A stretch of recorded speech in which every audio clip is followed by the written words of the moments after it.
ये इक्वेशन असल में तो आएगी आइडियल गैस चैप्टर, मतलब गैसियस स्टेट चैप्टर के अंदर, लेकिन यहाँ इसकी जरूरत पड़ेगी हमें थोड़ी सी, इसलिए इसको देख लेते हैं। Ideal gas equation, ideal gas equation होती है बेटा पीवी बराबर एनआरटी। ये गैस की इक्वेशन, इसमें पी प्रेशर है इन 18, और वी यहाँ पर वॉल्यूम है, इसको लेंगे लीटर में। एन यहाँ पे मोल्स ऑफ गैस है। पी यहाँ पर टेम्परेचर है केल्विन में। टेम्परेचर इन केल्विन का relation temperature in degree Celsius से क्या है? Temperature in kelvin is equal to temperature in degree Celsius. किसी को पता नहीं कितना ऐड करते हैं? 273। जैसे मैं आपसे कहता हूँ कि 4 डिग्री सेल्सियस, तो ये कितना केल्विन होगा? बताओ जरा, 4 डिग्री सेल्सियस कितना केल्विन?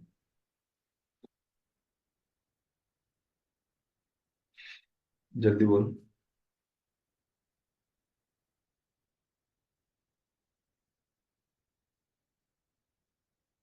बोलो भाई, 4 डिग्री सेल्सियस कितना केल्विन?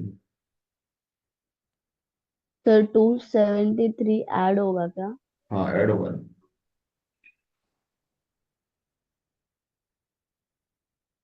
277 केल्विन। ठीक है। जैसे मैं आपसे कहता हूँ 500 केल्विन कितना डिग्री सेल्सियस? 500 केल्विन है कितना डिग्री सेल्सियस?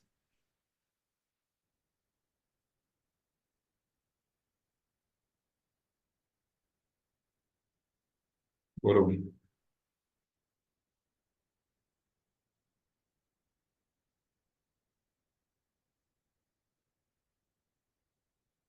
जल्दी बताओ।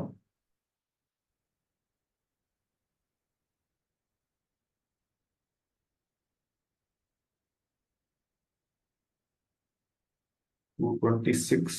सिक्स कैसे आ?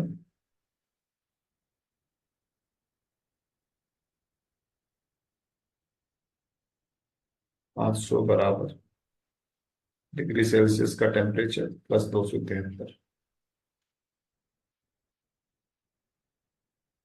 कितना होगा?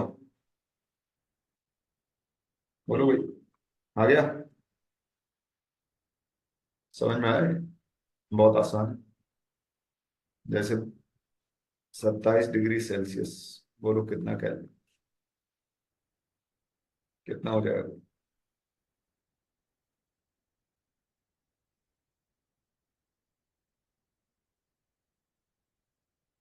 300 300। ठीक है। अच्छा, यहाँ पर एक और चीज है। 300 केल्विन, केल्विन में डिग्री नहीं लगेगी, ठीक है। इसमें एक और सवाल है। Temperature of a city increases by 2 degree Celsius in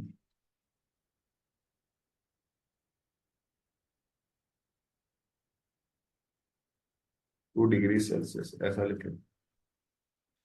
तो आपको बताना है calculate temperature increase in kelvin. Kelvin में टेम्परेचर इंक्रीज कितना है? ठीक है, इसको करो जरा।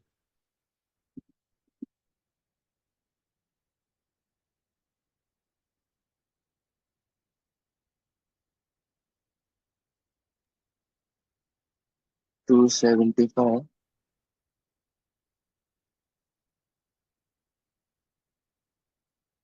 अच्छा,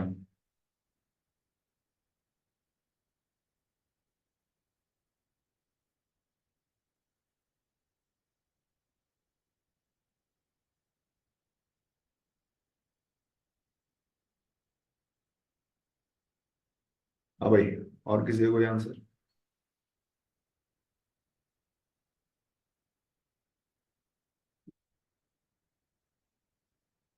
और किसी का कोई आंसर? अनिकेत क्या आंसर है?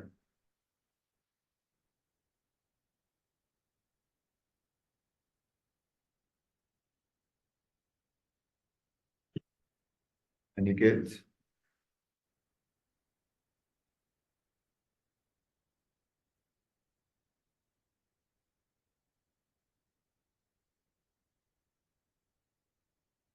कर रहा हूं। अंकिता कह रही 275। अच्छा। तो आपको नहीं लग रहा कि इसमें मर जाएंगे लोग इतने में? तो 275 केल्विन अगर टेम्परेचर बढ़ गया तो लोग मर नहीं जाएंगे? 275 केल्विन बढ़ गया तो, है भाई? 275 केल्विन बढ़ने का मतलब समझ रहे हैं?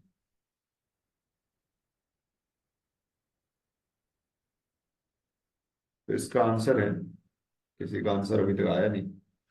आंसर है इसका 2 केल्विन। कैसे भाई? तो ये टेम्परेचर का इंक्रीज है बेटा, इंक्रीज। जैसे टेम्परेचर था 27 डिग्री, इससे हो गया 29 डिग्री। तो केल्विन में कितना होगा ये? 300 केल्विन। और ये कितना होगा? 302 केल्विन। इधर भी कितना बढ़ा? 2 डिग्री सेल्सियस। इधर भी कितना बढ़ेगा? 2 केल्विन।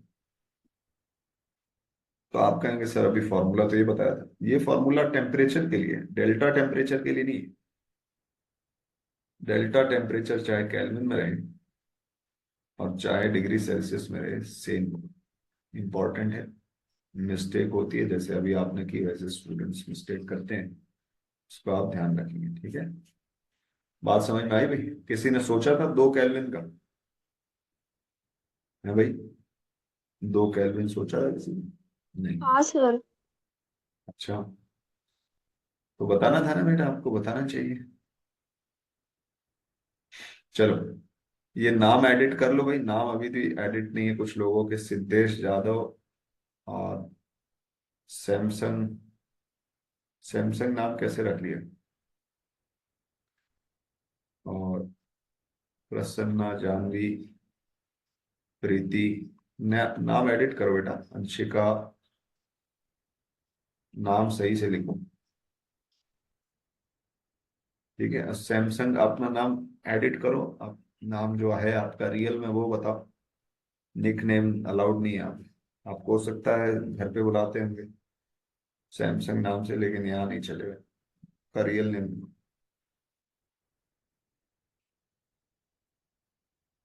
क्या नाम है भाई, बताओ?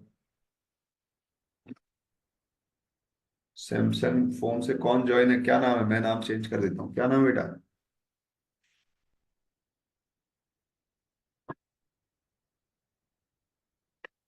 कौन? वेटिंग रूम में डाल रहा हूँ। चलो आगे बढ़े भाई। ठीक है, तो ये था। अब आर की वैल्यू देखो क्या है। आर की वैल्यू है 0.0821 एटीएम लीटर पर मोल केल्विन। इसको नोट करो जल्दी से, जल्दी नोट करो।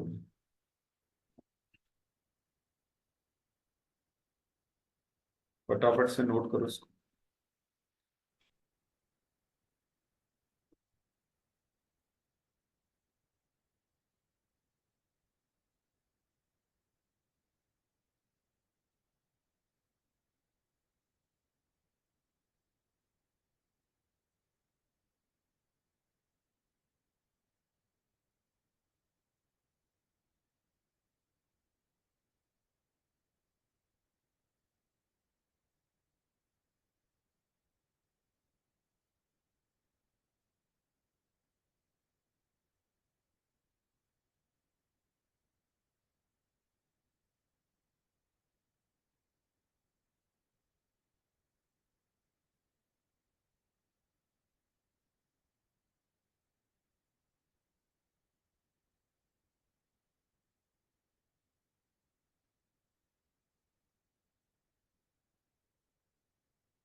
गया भाई।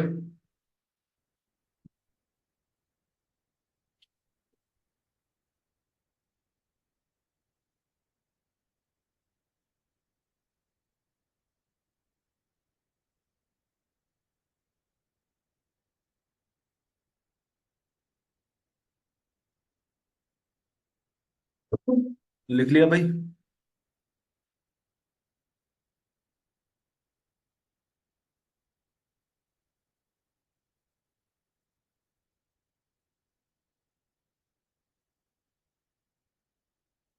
अंशिका आप नीट में है या जेई में?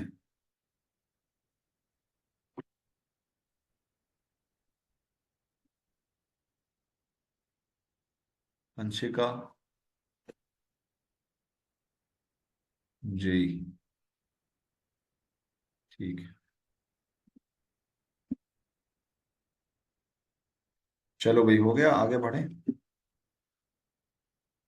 चलो, अब यहां पर देखो, ये जो इक्वेशन है ना, PV is equal to nRT, ये किसी भी गैस के लिए एप्लीकेबल है, कोई भी आइडियल गैस के लिए एप्लीकेबल। तो मैं आपसे यहाँ पूछता हूँ कि क्वेश्चन है मेरा, calculate volume of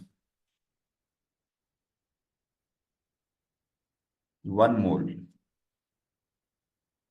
ideal gas at STP, NTP and STAP. ये तीन कंडीशंस क्या है, जरा देख लो इन्हें। ठीक है। तो एसटीपी जो आपकी कंडीशन है, वो पहले ओल्ड डेफिनेशन है, एनटीपी ये पहले यूज करते थे, अभी ये न्यू डेफिनेशन है अकॉर्डिंग टू आईयूपीएसी। तो ये डेफिनेशन तो थी, प्रेशर जब हो 1 atm और टेम्परेचर हो 0 डिग्री सेल्सियस। यहाँ प्रेशर है 1 बार, नई डेफिनेशन के हिसाब से प्रेशर 1 बार, और टेम्परेचर लेंगे 0 degree Celsius. Standard temperature and pressure, normal temperature and pressure, और ये है एम्बियंट, एसएटीपी। एसएटीपी, एसटीएपी नहीं, एसएटीपी, स्टैंडर्ड एम्बियंट। एम्बियंट का मतलब होगा कि आप नॉर्मल टेम्परेचर पर आ गए। तो जो नॉर्मल टेम्परेचर माना जाता है वो है आपका 25 डिग्री सेल्सियस, एम्बियंट टेम्परेचर, और प्रेशर है 1 बार। जल्दी से वॉल्यूम की वैल्यू कैलकुलेट करो। कैसे करेंगे? वॉल्यूम इज इक्वल टू क्या हो जाएगा, पीवी बराबर अगर एनआरटी है, तो बताओ वॉल्यूम बराबर क्या होगा।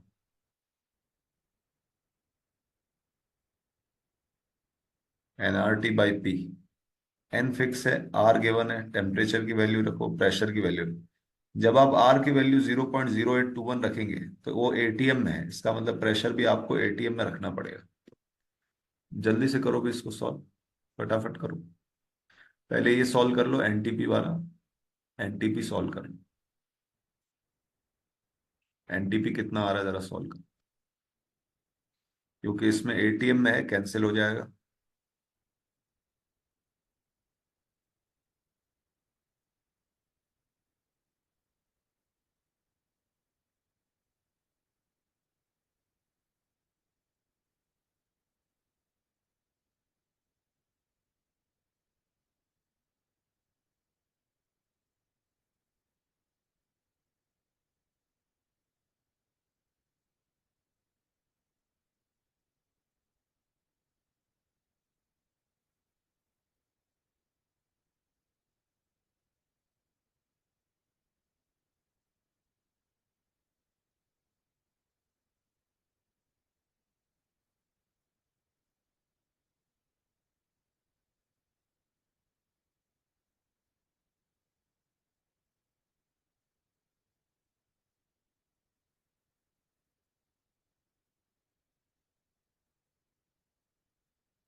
चलो भाई जल्दी से करो।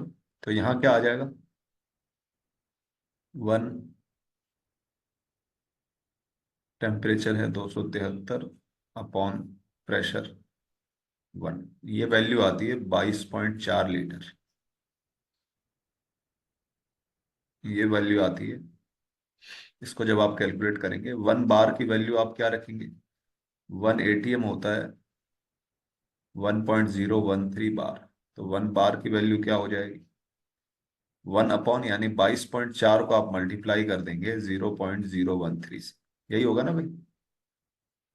ये आ जाता है 22.7 लीटर। और ये इंपॉर्टेंट नहीं है, इसकी वैल्यू आती है 24.8 लीटर, लेकिन ये इंपॉर्टेंट नहीं है। आपके लिए ये दोनों इंपॉर्टेंट है। ठीक है, इसको ध्यान रखो भाई।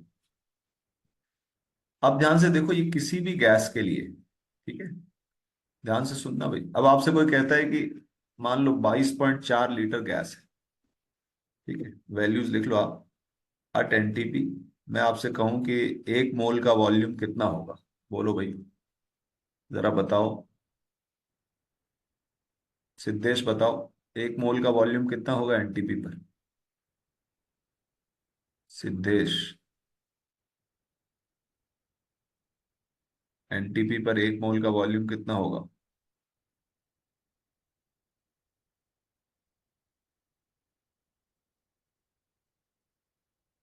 आलोक बताओ, एनटीपी पर 1 मोल का वॉल्यूम।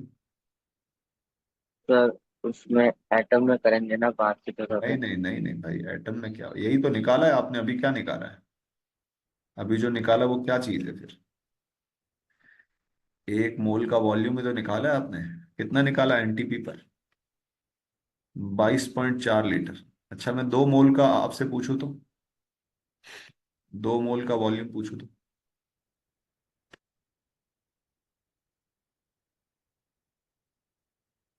2 मोल का वॉल्यूम क्या हो जाएगा? 22.4 इंटू 2। 10 मोल का वॉल्यूम क्या होगा? 22.4 इंटू 10। इसका मतलब हमें एक नया फॉर्मूला मिल गया मोल का। वो फॉर्मूला क्या है बोलो?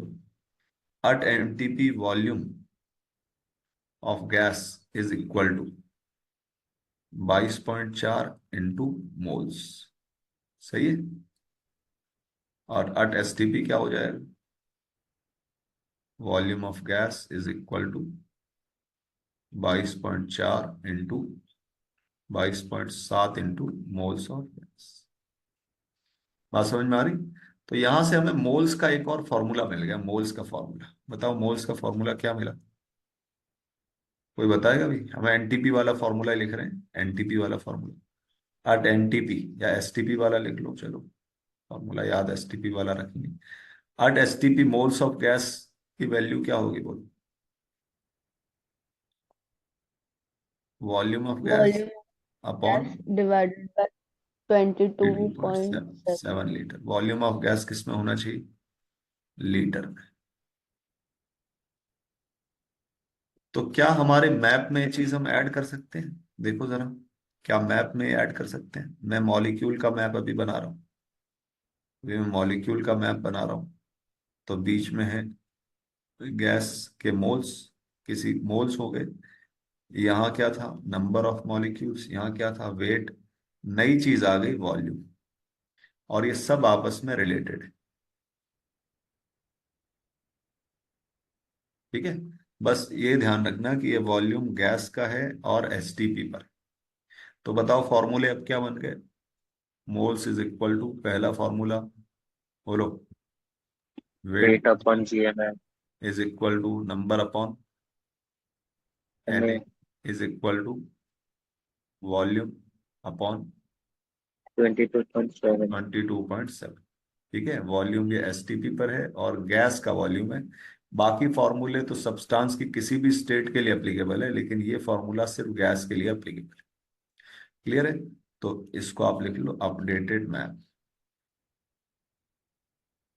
ठीक है, यहां एक नोट लिख लो। नोट ये है कि इन ऑब्जेक्टिव क्वेश्चंस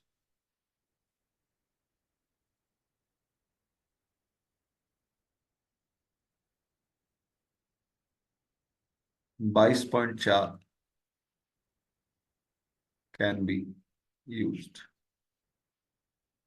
और ये एक दिक्कत है, देखो एनटीए अभी तक 22.4 ही यूज कर रहा है, और जेई एडवांस के सवालों में 22.7 यूज होता है। तो ये आपको इसको डील करना पड़ेगा। आप जब पीवाईक्यू करोगे तो आपको समझ में आएगा कि 22.4 लेना है या 22.7 लेना है। ठीक है, क्योंकि पहले एनटीपी एसटीपी सेम था तो 22.4 ही लेते थे, अभी 22.7 हो गया। तो नीट के सवालों में तो जरूरत नहीं, 22.4 ही यूज करना है आपको। ठीक है, ऑब्जेक्टिव क्वेश्चंस में या आप नीट के अगर क्वेश्चंस ले लो तो 22.4 यूज करने से काम चल जाएगा। ठीक है, हो गया भाई। आगे बढ़े, इसको फटाफट लिख लो,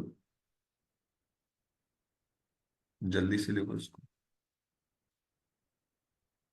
सवाल कर लेते हैं एक आध।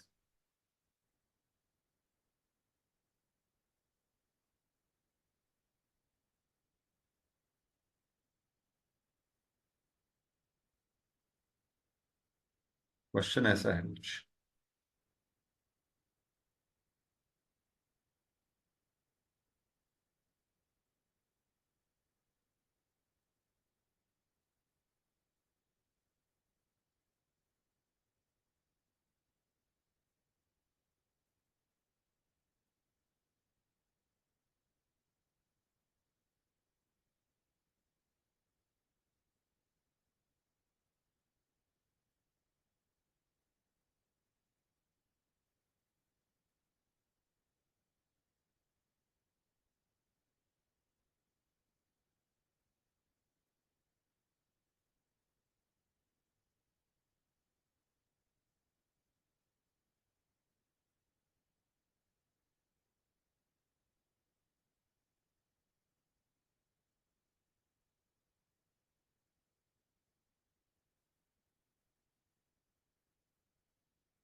ये क्वेश्चन है।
हाँ भाई, क्वेश्चन लिख लिया।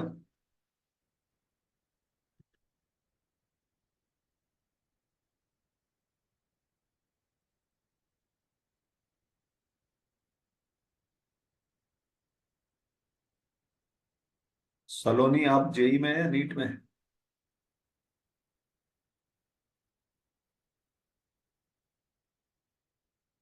सलोनी, प्रीति, प्रीति जेई में नीट में?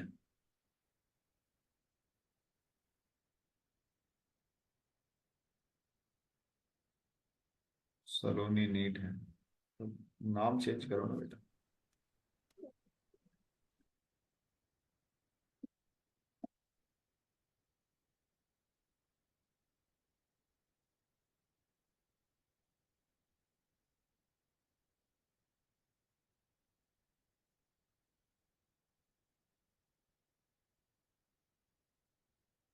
चलो भाई, सवाल लिखा क्या? अब इसको सॉल्व करते हैं। देखो, ये कह रहा है कि 1.6 मिलीग्राम ऑफ SO3 में से इतने मॉलिक्यूल्स रिमूव कर दिए तो वॉल्यूम कितना बचा। आप ये देखो कि SO3 का एक सैंपल है, मान, इसमें कुछ SO3 भरी हुई है, तो इस SO3 का मैं क्या क्या निकाल सकता हूँ? मैं निकाल सकता हूँ इसका वेट, मैं निकाल सकता हूँ नंबर ऑफ मॉलिक्यूल, मैं निकाल सकता हूँ वॉल्यूम, और मैं निकाल सकता हूँ मोल्स। इसमें से कुछ SO3 रिमूव कर लिया, जो SO3 बचेगा उसके बारे में भी आप ये चारों चीजें निकाल सकते हैं। समझ में आ रही बात? बहुत ही आसान है। तो वॉल्यूम लेफ्ट कैसे निकालेंगे जरा बताओ।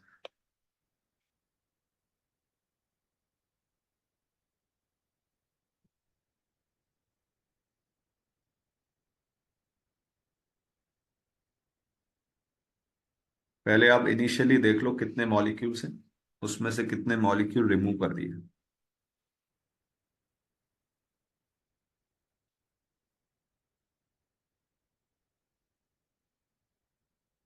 तो आपको बचे हुए मॉलिक्यूल्स मिल जाएंगे, और बचे हुए मॉलिक्यूल से बचा हुआ वॉल्यूम आ जाएगा।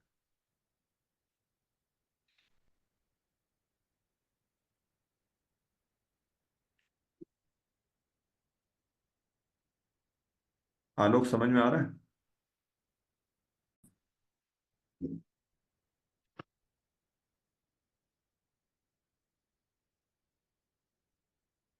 आप मॉलिक्यूल से कर लो, इनिशियल मॉलिक्यूल देख लो कितने हैं। इनिशियल मॉलिक्यूल्स, तो यहां से देखो 1.8 मिलीग्राम, 1.6 मिलीग्राम, 1.6 ही है ना? हाँ, 1.6 अपॉन इसका GMM 80 इंटू Na, ये हो गया इनिशियल मॉलिक्यूल्स। और रिमूव्ड मॉलिक्यूल्स आपको पता है, तो मॉलिक्यूल्स लेफ्ट कितने होंगे, बोलो। मॉलिक्यूल्स लेफ्ट कितने हो जाएंगे? -1.806 × 10⁻80। ठीक है, तो जब आप इसको देखेंगे कितना होगा भाई ये, बताओ जरा। तो ये है 2 × 10⁻⁻5 Na। और इसको आप ओपन करके भी लिख सकते हैं, कोई दिक्कत नहीं है। चलो ओपन करके लिख देते हैं, 6.02 × 2,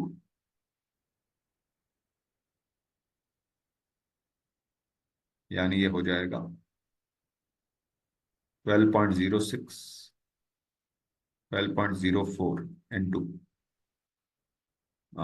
23 और -5। ठीक है, और इसमें से आपको ये घटाना है।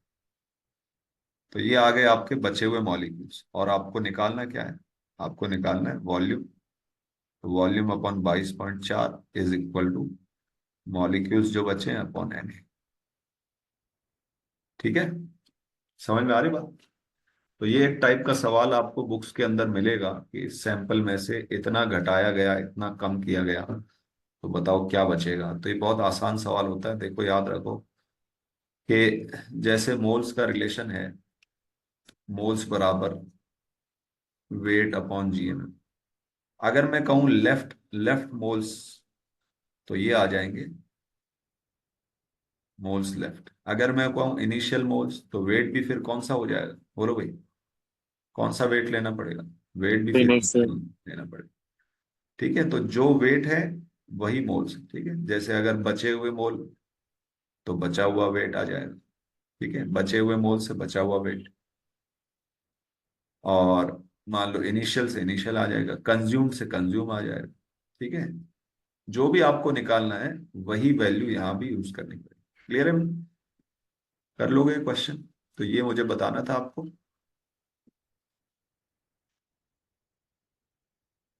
ठीक है, एक और कंसेप्ट लिख लो। चलो अभी सवाल डिस्कस कर लेते हैं, टाइम कम है। नीट वालों की क्लास है ना 8 बजे, मुझे किसी का मैसेज आया था। तो कितने बजे निकलना पड़ेगा आपको? कितने बजे तक अपनी क्लास हो सकती है? सर 9 बजे से है। नीट वालों की? हाँ सर, 9 बजे से ही है, चेंज किया टाइमिंग। अच्छा, और जेई वालों की? 12:15। 12 से? हाँ, फिर तो ठीक।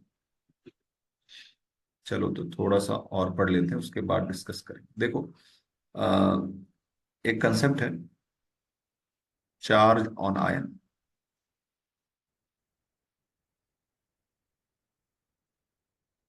Total charge on ions.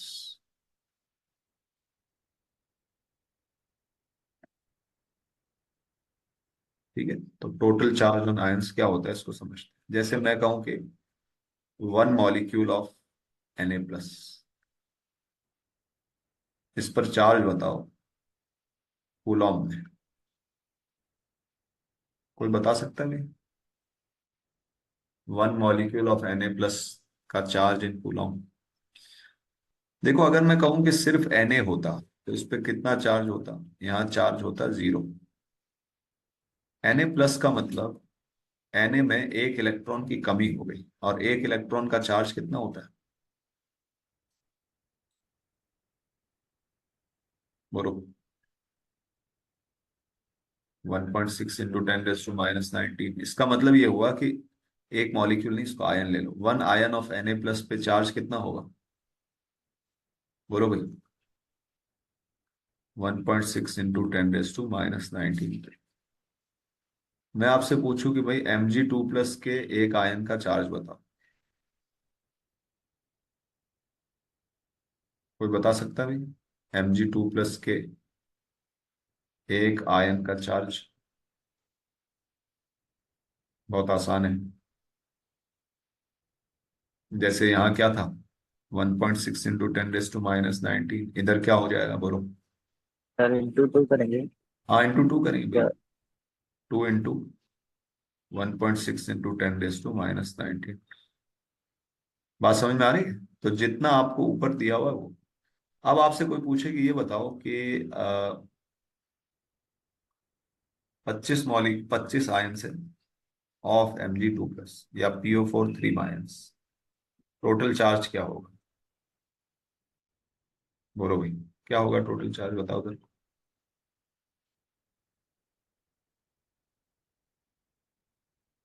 बताओ, अंशिका बताओ। 25 आयन से PO4 3 के तो टोटल चार्ज क्या होगा? अंशिका है क्या क्लास में? है? बोलो अंशिका।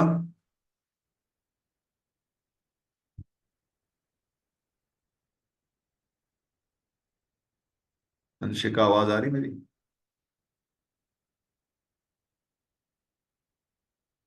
चलो प्रतीक, आप बताओ। प्रतीक।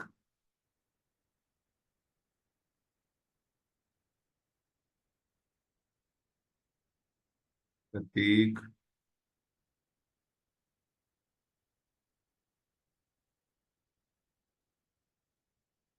अंकिता बताओ, अंकिता। सर PO4 3 है, तो वो 3 - है, तो फिर उसने इलेक्ट्रॉन्स लिए हैं, मतलब 3। हाँ ठीक है, तो उससे उससे फर्क नहीं पड़ेगा, आपको 25। मैग्नीट्यूड पूछेगा। हाँ, 25 इंटू। तो उस सर वो ऐड होगा क्या? किस में ऐड होगा? मतलब आयंस में। देखो, अभी आपको इलेक्ट्रॉन प्रोटॉन नहीं पूछ रहा है। मैं अगर आपसे पूछूं ना कि H2O में प्रोटॉन कितने हैं, तो आप कुछ वैल्यू मुझे बताएंगे। लेकिन मैं आपसे पूछूं H2O का चार्ज कितना है, तो चार्ज यहाँ 0 है। चार्ज जो भी होगा आपको यहीं पे दिखेगा। तो चाहे ऐड हो या ना हो, उससे फर्क नहीं पड़ता, आपको चार्ज यहाँ सर दिखेगा। -7 कितना है? हाँ, तो 25 इंटू 3, सिर्फ मैग्नीट्यूड पूछा जा रहा है चार्ज का। 25 इंटू 3 इतना काफी, या फिर और मल्टीप्लाई करना पड़ेगा किसी से? ये तो हो गया इतने इलेक्ट्रॉन के बराबर चार्ज है ना, एक एक इलेक्ट्रॉन का चार्ज कितना होगा? 1.6 × 10⁻⁹ हाँ ठीक है। कूलम। तो ये आपने फॉर्मूला बना दिया। क्या फॉर्मूला बनाया आपने? कहा कि सर टोटल चार्ज अगर आपको चाहिए, टोटल चार्ज ऑन कोई भी आयन है, मान लो आयन है एक्स, और उस पे एन प्लस या एन माइनस लिखा हुआ है, ठीक है? तो total charge on N plus और X minus is equal to number of ions into क्या, into N, into 1.6 into 10⁻⁹। Clear है? बोलो भाई, बात समझ में आ रही? Yes sir. तो अब ये नंबर ऑफ आयंस कहाँ से निकल सकते हैं? तो बहुत आसान है। नंबर ऑफ आयंस के लिए फिर से आपके पास वेट देकर भी नंबर ऑफ आयंस निकल सकते हैं, ठीक है? जैसे आपसे पूछा कि calculate total charge on 1.92 milligram of SO4 2 minus ions, ठीक है? सॉल्व करो जरा इसको। आपको सिर्फ अभी ये फॉर्मूला लिखना है, टोटल चार्ज ऑन आयंस में ये फॉर्मूला काफी है, number of ions into n into 1.6 into 10⁻⁹। ठीक है? अब यहाँ पर देखो आपको वेट दिया है, वेट से आप नंबर ऑफ आयंस निकाल लो, उसको एन से मल्टीप्लाई करो, उसको 1.6 इंटू 10⁻⁹ से मल्टीप्लाई। जल्दी करो भाई थोड़ा।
हो गया भाई?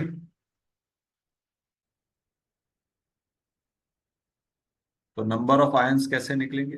नंबर ऑफ आयंस के लिए वही चीज है, number upon Na is equal to weight upon GMM। Number कितना हो जाएगा? 1.92 इंटू 10⁻³ इंटू Na अपॉन इसका GMM कितना है बोलो? 96। 96। तो ये नंबर आ जाएगा, इसको आप मल्टीप्लाई कर दो, नंबर को, नंबर को आप मल्टीप्लाई कर दो 2 से,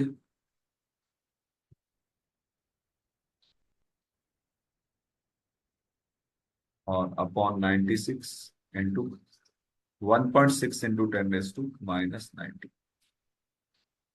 क्लियर है भाई? बोलो, बात समझ में आ सर टोटल चार्ज एंड का नहीं कैलकुलेट मतलब किया है, मतलब ऐसे होगा 2 into 1.2 into 10⁻19 into 1.6 into 10⁻⁻19। ये आपने इसको ओपन करके बताया, क्या बताया? हाँ सर, मतलब टोटल चार्ज पहले वेट कैलकुलेट किया, फिर नंबर ऑफ आयंस कैलकुलेट किए, हाँ एंड देन जो फॉर्मूला बोला था उसमें पुट किया। हाँ, ठीक है ना, सही है, कोई दिक्कत नहीं। तो ये आंसर आ जाएगा। अब इसी चीज को ना कभी कभी फैराडे में पूछ लेते हैं, तो यही चीज को पूछ लेते हैं, वो चार्ज इन फैराडे। तो ये सिर्फ यूनिट कन्वर्जन है और कुछ नहीं है। मुझे बताओ, एक फैराडे कितना कूलम होता है?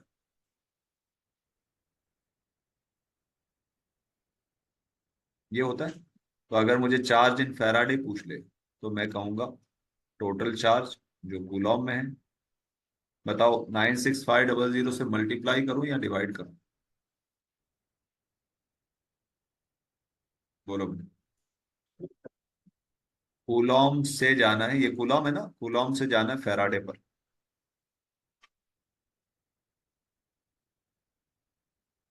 बोलो, कूलम से जाना है फैराडे पर, क्या करूं, मल्टीप्लाई करूं या डिवाइड करूं? कन्वर्जन केस 2 है या केस 1 है? बोलो।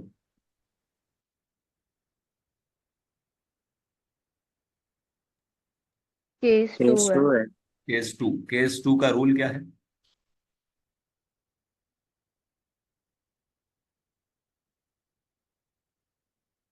केस 2 का रूल बोलो। जिस यूनिट को हटाना है उसके एक यूनिट की वैल्यू, उसके टर्म्स में जिस यूनिट को लाना है, लाना है फैराडे को, हटाना है कूलॉम को। तो क्या करेंगे? अपॉन 96500। जब आप ऐसा करेंगे तो ये और ये वैल्यू 96500 यहीं से तो आता है। याद आ रहा है कुछ? इसी को तो आप 96500 कहते हैं, इन दोनों को मिला के। ठीक है। तो चार्ज इन फैराडे अगर आपसे पूछता है, तो अगर आप डायरेक्ट फॉर्मूला याद रख लेंगे तो अच्छा है, वरना आप वैसे भी निकाल सकते हैं। चार्ज इन फैराडे हो जाएगा। तो मैं फिर से ऐसा कर देता हूँ, मोल्स ऑफ आयंस। यहाँ देखो, ये आपने निकाले मोल्स इनटू ये जो वैल्यू है एन की, ये वैल्यू है ना बेटा, ये क्या चीज की वैल्यू है? ये एन, एन की जगह आप इसको कुछ और नाम दे दो, क्योंकि एन मोल्स होता है तो गड़बड़ हो जाएगी। ए नाम दे दो, ए में दिक्कत नहीं। ठीक है, इसको ए कर दो। एन में थोड़ी एम्बिग्यूटी हो जाएगी क्योंकि, तो moles of ions into A, this is equal to charge in Faraday. जैसे इस केस में अगर मुझे चार्ज इन फैराडे पूछे, तो आंसर आ जाएगा 1.92 इंटू 10⁻³ अपॉन 96, ये हो गए moles into 2। This will be the answer, इतना फैराडे चार्ज हो। क्लियर है? तो अब तक देखो, जो भी हमने पढ़ा है उसके सारे फॉर्मूले एक बार रिवाइज कर लेते हैं, क्योंकि अब हमारी मुलाकात जो होगी वो कुछ दिन बाद होगी, तो तब तक आपको होमवर्क ही करना है। तो एक बार जरा सारे फॉर्मूले रिवाइज कर लेते हैं। आप इसको लिख लो फटाफट से, जल्दी लिखो।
हो गया भाई?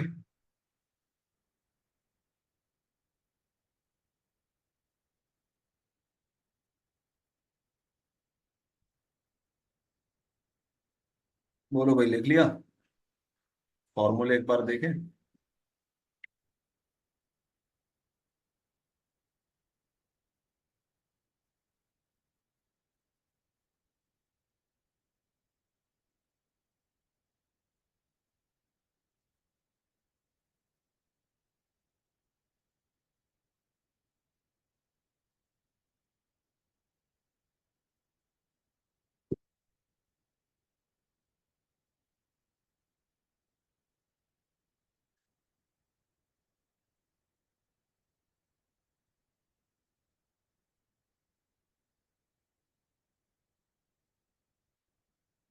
चलो,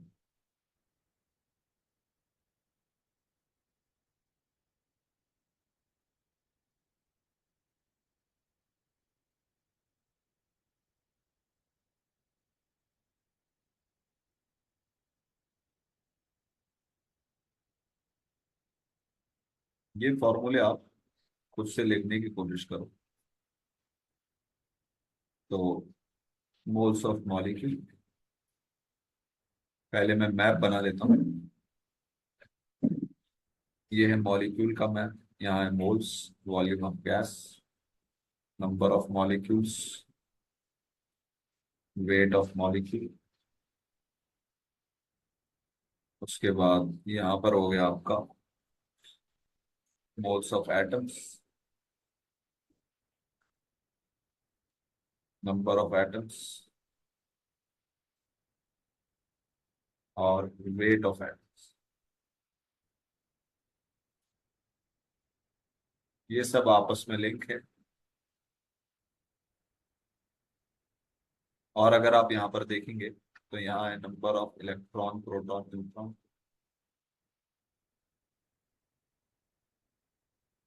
सही है।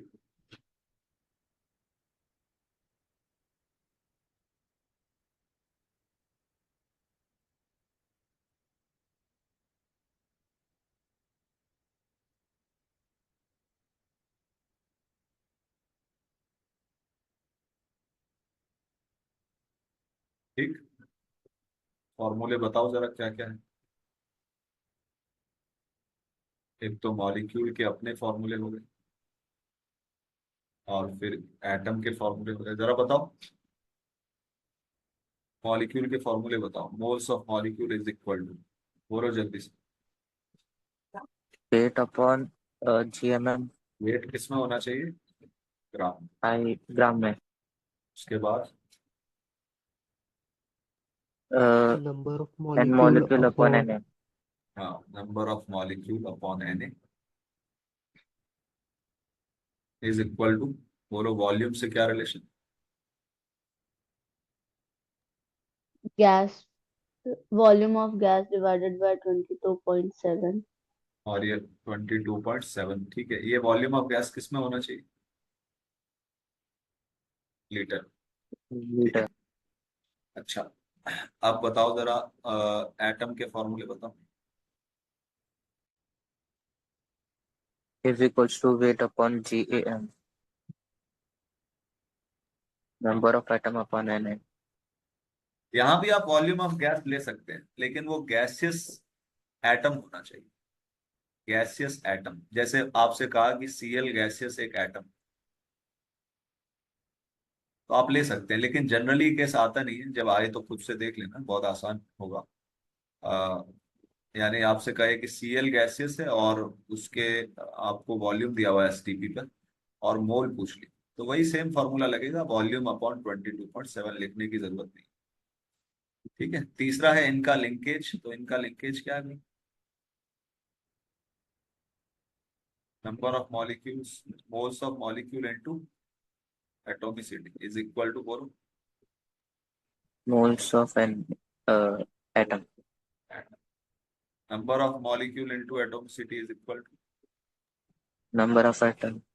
नंबर ऑफ, अच्छा, नंबर ऑफ इलेक्ट्रॉन, प्रोटॉन का फॉर्मूला बताओ। प्रोटॉन, इलेक्ट्रॉन और न्यूट्रॉन, बताओ भाई। Electron is equals to ion या फिर मॉलिक्यूल इनटू या आयन इनटू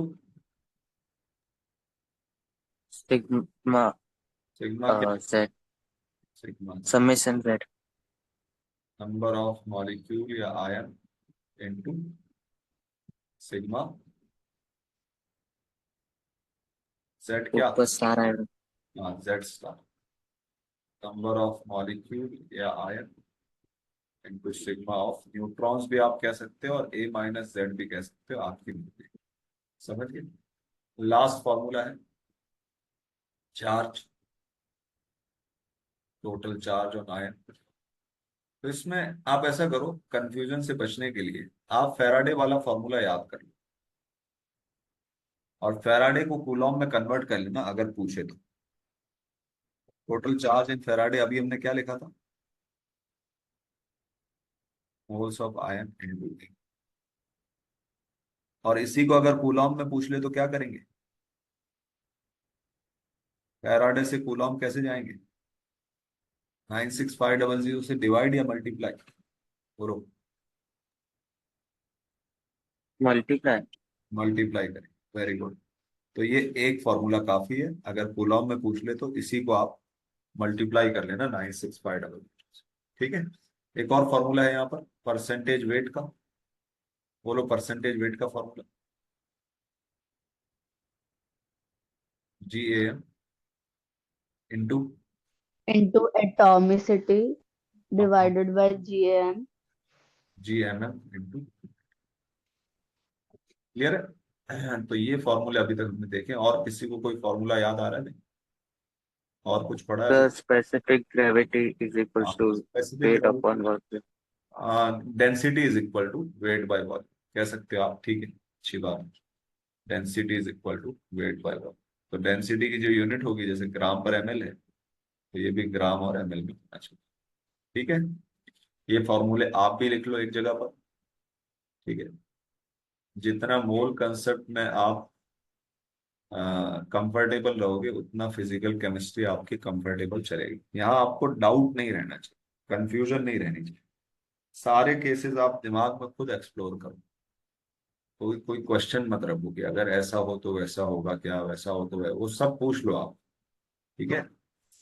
जितना पूछोगे उतना क्लैरिटी आएगी, उतना आपका सब्जेक्ट इजी होगा। अब हम डिस्कशन पे चलते हैं। मैं रिकॉर्डिंग बंद करता हूँ।